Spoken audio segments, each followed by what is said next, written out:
বহরমপুরের পর জীবনতলাতেও ভোটারদের তৃণমূল নেতার হুমকির পর তাকে গ্রেফতার করা হয়েছিল, কিন্তু 24 ঘন্টার মধ্যে থানা থেকে তিনি জামিন পেলেন। টেলিফোনে রয়েছেন প্রতিনিধি হিন্দল দে। হিন্দল, একবারই দেখো সৌমেন, দক্ষিণ 24 পরগনার দেউলি গ্রাম পঞ্চায়েতের তৃণমূল প্রধানের নাম হাফিজুল মোল্লা।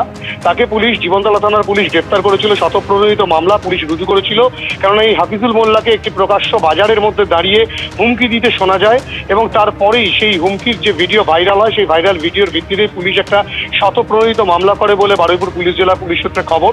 এবং তারই পরিপ্রেক্ষিতেই হাফিজুল মোল্লাকে পুলিশ গ্রেপ্তার করে, এবং যেটা পুলিশ সূত্রে খবর যে তাকে জীবনতলা থানা থেকেই কিন্তু জামিন দেওয়া হয়েছে, কেননা পিএস বেলে তাকে ছাড়া হয়েছে।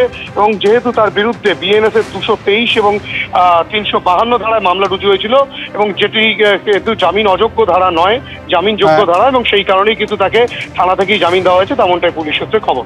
শোভেন, ধন্যবাদ। ভোটারদের ভয় দেখিয়ে গ্রেপ্তার হলেন তৃণমূল নেতা। 24 ঘন্টার মধ্যে তিনি ছাড়াও পেয়ে গেলেন। ব্যক্তিগত বন্ডে ছাড়া পেলেন তৃণমূলের ওয়ার্ড সভাপতি রাজু মণ্ডল। তারপর তিনি বেরিয়ে হুমকি দিচ্ছেন, যা হবে 23 তারিখের পর।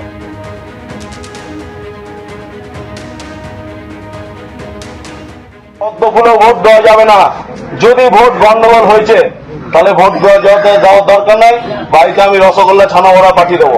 আর আমাদেরকে জিতিয়ে যদি কাজ করাতে হয় প্রত্যেকটা বিষয়ে, পাড়ার ছেলে পাড়ার লোক যারা তৃণমূল করে মানুষের পাশে থাকে 24 ঘন্টা, তাদেরকে ভোট দিতে হবে।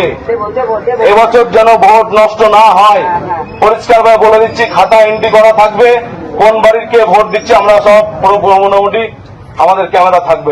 এবার যা ভোট হবে সব লাইভ হবে। পদ্মফুলেও ভোট দেওয়া যাবে না। যদি ভোট গন্ডগোল হয়েছে তাহলে ভোট যাওয়ার দরকার নাই। বাড়িতে আমি রসগোল্লা ছানা ভরা পাঠিয়ে দেবো। আর আমাদেরকে জিতিয়ে কিছু বলবে পর যা হবে 23 তারিখের পর,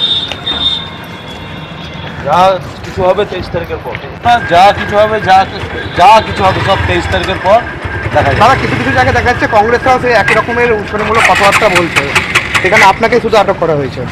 এইসব বিষয়ে আমি কোনো মন্তব্য করবো না। আমি আমারটা নিয়ে থাকি। কি ছেড়ে দিল আপনাকে, বাড়ি নিচ্ছেন? এই তৃণমূল নেতা রাজু মণ্ডলকে গ্রেপ্তার করা হয়েছিল। একটি ভিডিও ভাইরাল হয়, যে ভিডিওর মধ্যে স্পষ্ট দেখা যাচ্ছে বাড়ি বাড়ি গিয়ে তিনি ভোটারদের হুমকি দিচ্ছেন। ভিডিওটি ভাইরাল হওয়ার পর তাকে গ্রেপ্তার করা হয়, কিন্তু 24 ঘন্টার মধ্যে ব্যক্তিগত বন্ডে তিনি ছাড়া পান। আর ছাড়া পাওয়ার পর তিনি বলছেন, যা হবে 23 তারিখের পর।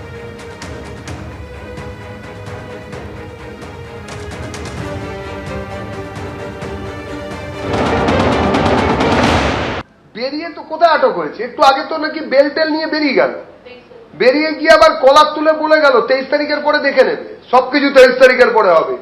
ভাই, কাকে কে ধরেছে?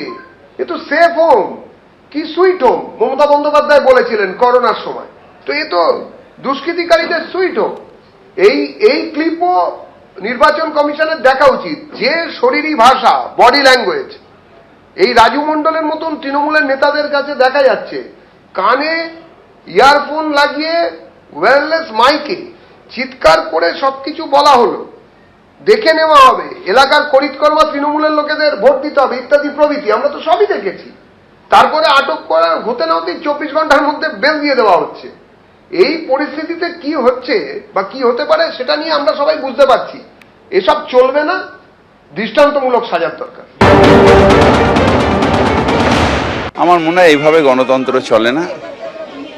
আমি জানি না কি হয়েছে, কিন্তু আমরা মানুষের পাশে যাব। মমতা ব্যানার্জি তাই শিখিয়েছেন যে মানুষের পাশে গিয়ে, মানুষের সাথে থেকে, মানুষের প্রয়োজন সারা বছর ধরে কাজ করে মানুষ স্বাভাবিকভাবে আশীর্বাদ করবে। এবিপি আনন্দ, এগিয়ে থাকে, এগিয়ে রাখে।